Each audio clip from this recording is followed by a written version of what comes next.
بسم اللہ الرحمن الرحیم لا جناح علیکم ان طلقتم النساء ما لم تمسوهن او تفریضوا لهن فریضہ۔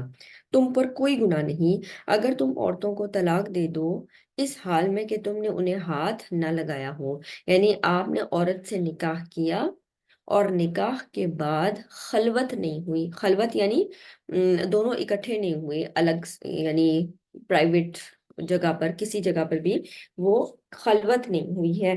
معلوم تمسوہن ریلیشن شپ قائم نہیں ہوا، او تفریضوا لہن یا آپ نے ان کا مہر مقرر نہیں کیا، یعنی اگر آپ نے سوچا ہے کہ میں نے اس عورت کو طلاق دینی ہے، نکاح تو ہوا تھا لیکن مہر بھی مقرر نہیں ہوا تھا اور عورت کے ساتھ ریلیشن شپ بھی قائم نہیں ہوا تھا، ٹھیک ہے، نکاح ہو گیا تھا لیکن مہر مقرر نہیں ہوا تھا، تو اب کیا کرو؟ اللہ سبحانہ تعالیٰ کہتے ہیں اس صورت میں بھی اگر تم اس کو طلاق دینا چاہتے ہو تو کیا کرو؟ وَمَتِّعُوهُنَّ، اس کو کچھ نہ کچھ فائدہ دو، کچھ نہ کچھ گفٹ دو، کچھ نہ کچھ سامان دو۔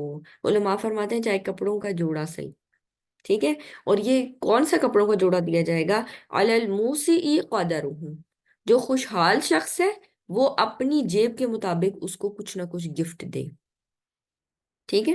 علماء یہ فرماتے ہیں یعنی اگر بالکل بیئر منیمم کیا کہ تم کپڑوں کا جوڑا دے دو، اور پھر اگر کوئی شخص جو کہ وسیع قدرت والا ہے، یعنی وہ خوشحال ہے، وہ اچھے جو ہے نا رہن سہن رکھتا ہے، تو وہ کیا کرے؟ وہ اپنی وسعت کے مطابق اس کو کچھ نہ کچھ بڑا گفٹ دے، ٹھیک ہے۔ بات کس کس چیز کی چل رہی ہے؟ طلاق کی، طلاق کی بات چل رہی ہے کہ عورت کو طلاق دی جا رہی ہے۔ عموماً طلاق کے موقع پر کیا ہوتا ہے؟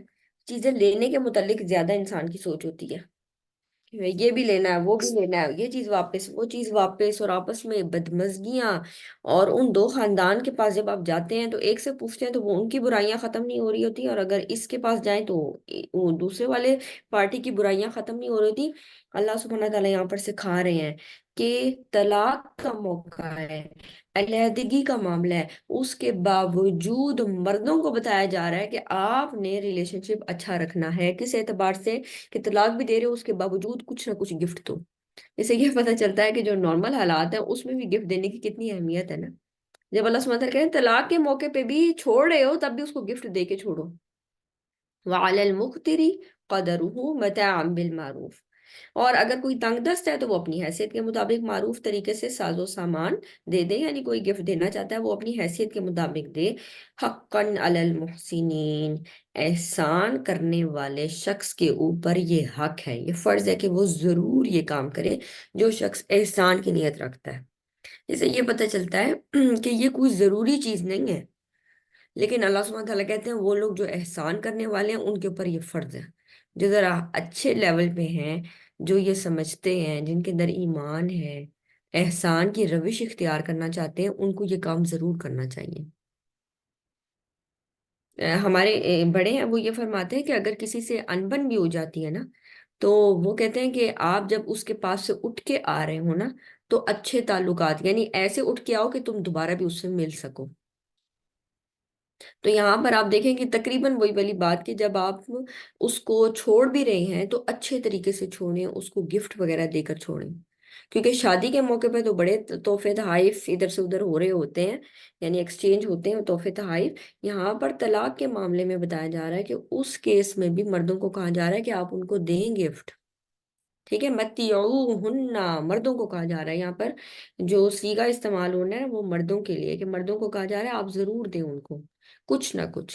جو وسعت والا ہے وہ اپنی حیثیت کے مطابق کوئی گفٹ دے، اور جو ذرا کم جو ہے نا ہے، یعنی اس کی تنگ دستی ہے یا لمیٹڈ اس کی پیسے ہیں، وہ لیکن وہ بھی اپنے حیثیت کے مطابق کچھ نہ کچھ ضرور دے۔ حقاً علی المحسنین، نیکی کرنے والوں پر یہ حق ہے، یعنی جو شخص نیکی کا ارادہ کرتا ہے، احسان کا روش اختیار کرنا چاہتا ہے، اس کو یہ کام ضرور کرنا چاہیے۔ وَإِن طَلَّقْتُمُوهُنَّ مِن قَبْلِ أَن تَمَسُّوهُنَّ وَقَدْ فَرَضْتُمْ لَهُنَّ فَرِيضَةً فَنِصْفُ مَا فَرَضْتُمْ إِلَّا أَن يَعْفُونَ أَوْ يَعْفُوَ الَّذِي بِيَدِهِ عُقْدَةُ النِّكَاحِ، اگر تم نے انہیں طلاق دے دی، یعنی اگر تم نے ایک عورت کو طلاق دی اس سے پہلے کہ تم نے ان کو چھوا بھی نہیں اور تم ان کے لیے مہر مقرر کر چکے تھے، پیچھے کیا آپشن تھی؟ تم نے ان کو چھوا بھی نہیں اور تم نے مہر بھی مقرر نہیں کیا. اب اگر تم ان کو طلاق دیتے ہو، یعنی ابھی نکاح ہوا تھا، مہر مقرر نہیں ہوا اور تم نے کوئی ریلیشن شپ بھی قائم نہیں کیا، تو تم ان کو کچھ نہ کچھ گفٹ دو. اور پھر طلاق، یعنی طلاق کے موقع پر تم ان کو کوئی نہ کوئی گفٹ دے کے رخصت کرو. رخصت کیا کرنا، یعنی اس کے اپنے گھر تو ابھی آئی نہیں ہے، تو ظاہرہ ادھر ہی ہے، تو ادھر ہی کوئی نہ کوئی گفٹ اس کو دے دو. وہ ان طلقتموہن، اور اگر اب تم طلاق دی ہے کہ تم نے ریلیشن شپ تو قائم نہیں کیا، یعنی نکاح ہو گیا تھا لیکن وہ تمہارے پاس نہیں آئی ہے. وقد فرضتم لہن، لیکن تم نے حق مہر مقرر کر لیا تھا نکاح کے وقت کہ میں اتنا حق مہر دوں گا. تو اب اگر تم سوچ رہے ہو کہ تم اس کو طلاق دے دو، کہ تم اس کو نہیں رکھنا چاہتے، تو کیا کرو گے؟ آدھا مہر دینا پڑے گا، نصف مہر دینا پڑے گا جو تم نے مقرر کیا. الا ان یعفونا، مگر یہ کہ وہ خود معاف کر دیں، یعنی عورتیں معاف کر دیں اور کہیں نہیں مجھے آدھا بھی نہیں چاہیے. او یعفو والذی بیدہ عقدۃ النکاح، یا وہ شخص معاف کر دے جس کے ہاتھ میں نکاح کی گرہ ہے. کس شخص کے ہاتھ میں نکاح کی گرہ ہے؟ عقدۃ النکاح. جی، کس شخص کے ہاتھ میں نکاح کی گرہ ہے؟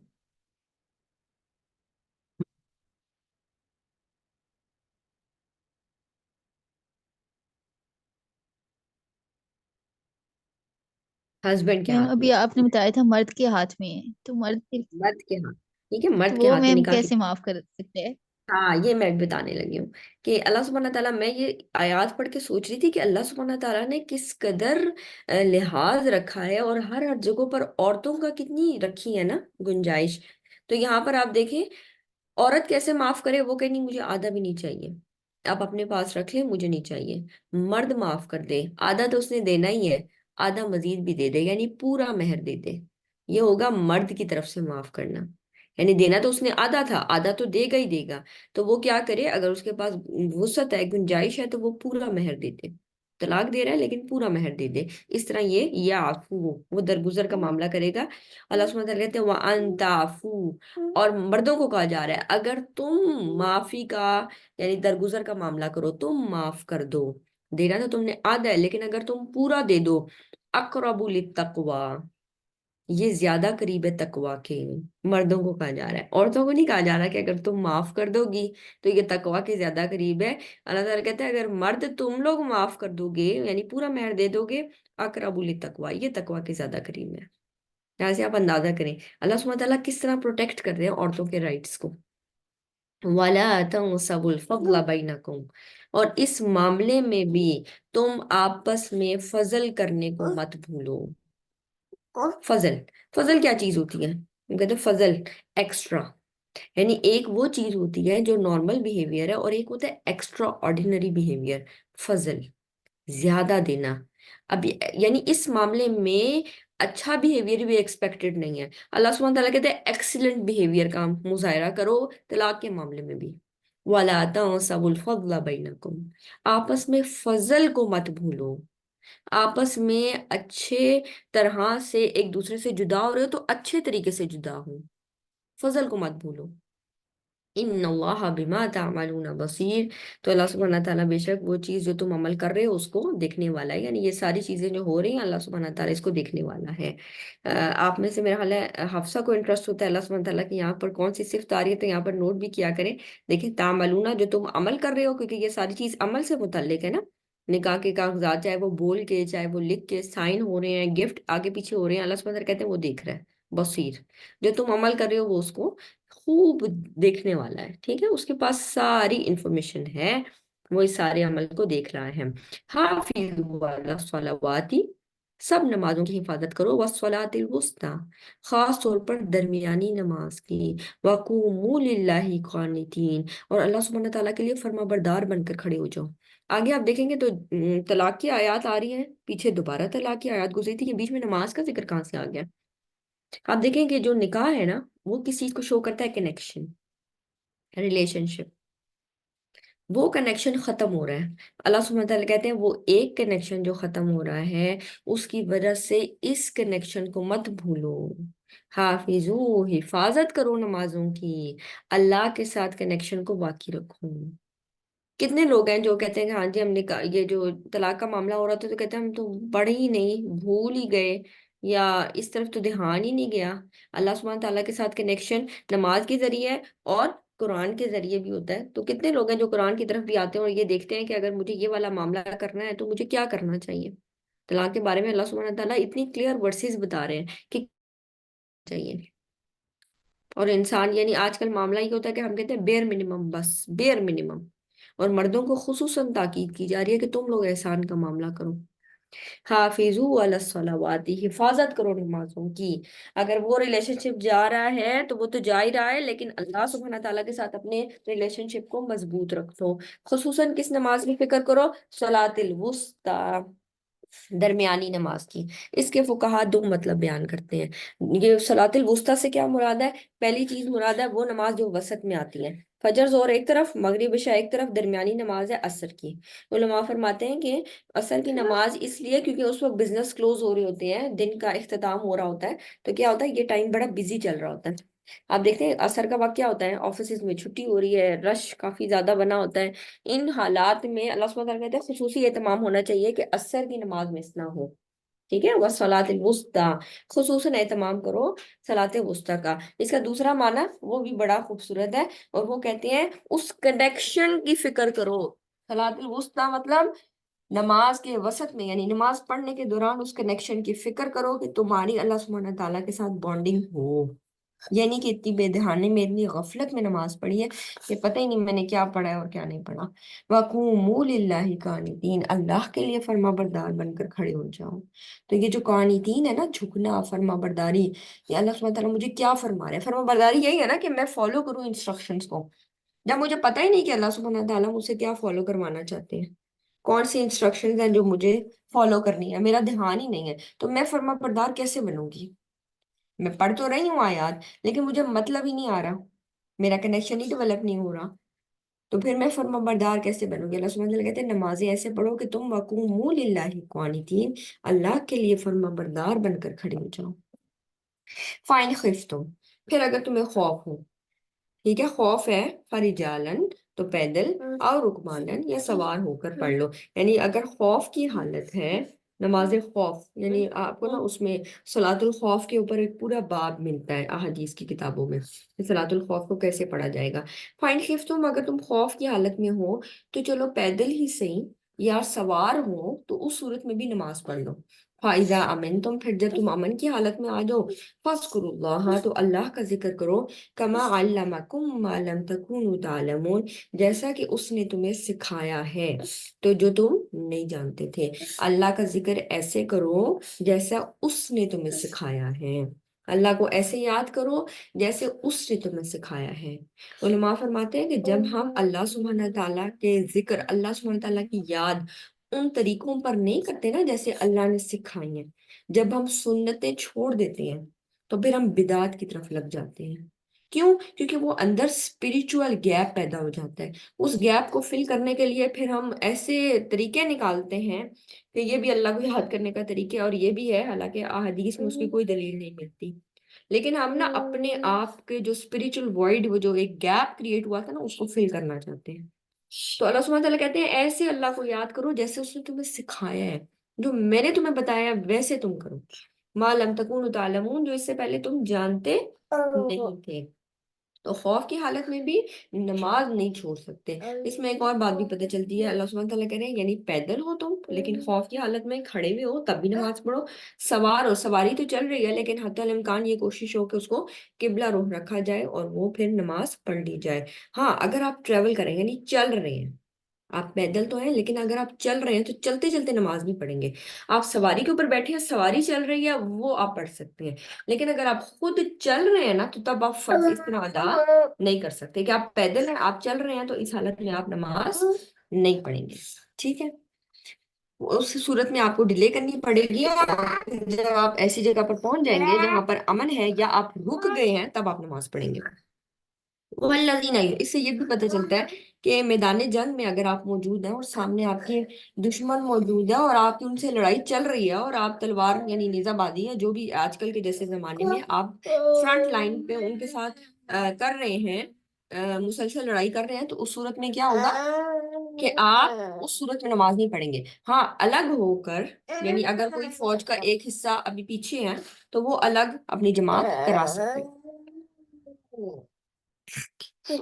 والذین یتوفون منکم، تم میں سے جو لوگ فوت ہو جائے. نماز کے تذکرے کے بعد دوبارہ سے اللہ سبحانہ تعالیٰ عدت کی طرف آ رہے ہیں کہ اب وہ لوگ جو تم میں سے فوت ہو جاتے ہیں وَيَذَرُونَ أَزْوَاجًا، اور وہ اپنی بیویاں چھوڑ جاتے ہیں. یعنی مرد فوت ہو گیا، شوہر فوت ہو گیا اور پیچھے بیوی یا بیویاں، ٹھیک ہے، بیویاں چھوڑ جاتے ہیں.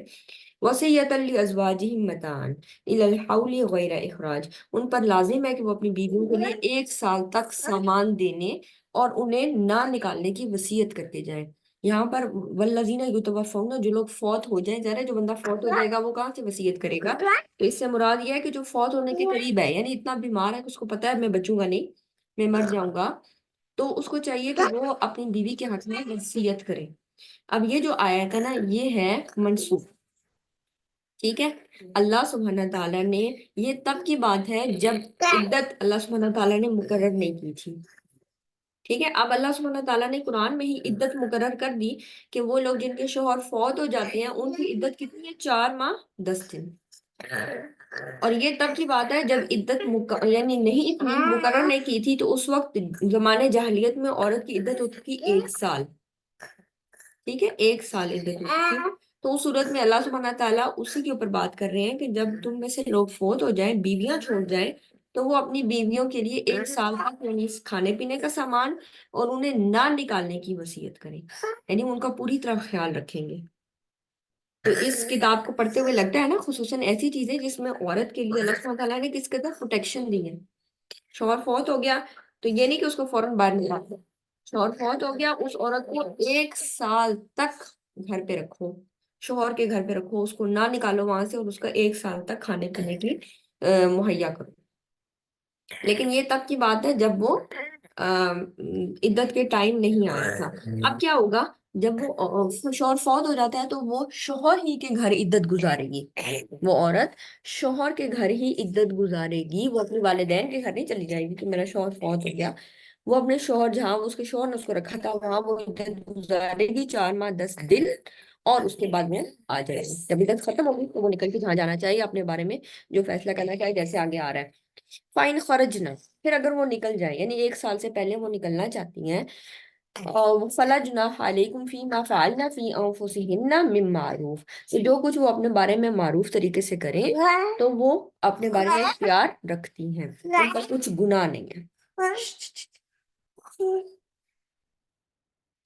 تو یہاں پر اللہ سبحانہ تعالیٰ یہ فرما رہے ہیں کہ عورتوں کو 1 سال تک ان کی لodging اور بورڈنگ کا خیال رکھا جائے گا، اور ان کو گھروں سے نہیں نکالا جائے گا.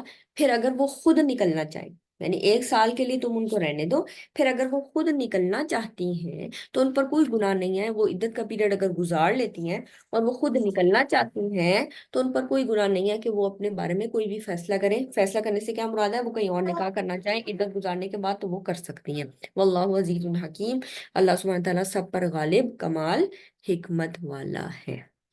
ٹھیک ہے، آگے چلتے ہیں. وَلِلْمُطَلَّقَاتِ مَتَاعٌ بِالْمَعْرُوفِ، طلاق یافتہ عورتوں کو معروف طریقے سے کچھ سامان دے دینا. یعنی تمہیں چاہیے کہ جب تم طلاق دے رہے ہو تو ان کو معروف طریقے سے کچھ نہ کچھ سامان دو، فائدہ پہنچاؤ. حقاً علی المتقین، جن کے اندر تقوی ہے ان کے لیے یہ فرض ہے. اب پہلے تو ان عورتوں کا ذکر آ رہا تھا نا جن کو آپ نے مہر مقرر نہیں کیا، جن کو چھوا نہیں، تو ان کو بھی کوئی نہ کوئی گفٹ دو. کہا جا رہا ہے اور طلاق یافتہ عورتیں، یہاں پر جن عورتوں کو طلاق دے دی ہے نا، چاہے پہلی طلاق تھی دوسری طلاق تھی، تب بھی ان کو کوئی نہ کوئی گفٹ دے کر رخصت کرو معروف طریقے سے. اور یہ حق ہے تقوی والوں پر، جس کے اندر تقوی ہے وہ یہ کام ضرور کرے گا. اگین متقین، جب آپ گرامر کے تھوڑا سا نو ہاؤ رکھیں گے نا تو آپ کو اندازہ ہوگا متقین یعنی یہاں پر بھی مردوں سے خطاب ہے. اگین عورتوں کے حقوق کی پروٹیکشن. اس کے بعد آپ کو کون سی کتاب کی ضرورت ہے جس میں آپ کہیں نہیں یہاں پر عورتوں کے حقوق زیادہ ہیں اور اس جگہ پر نہیں ہے؟ اس کو آپ پڑھتے جاتے ہیں تو آپ کو اندازہ ہوتا جاتا ہے اللہ سبحانہ تعالیٰ کس طرح عورتوں کے حقوق کو پروٹیکٹ کر رہے ہیں. تو ہمیں کسی فیمنزم کے سلوگنز کی ضرورت نہیں ہے اگر ہم قرآن کو فالو کرنے والے ہیں.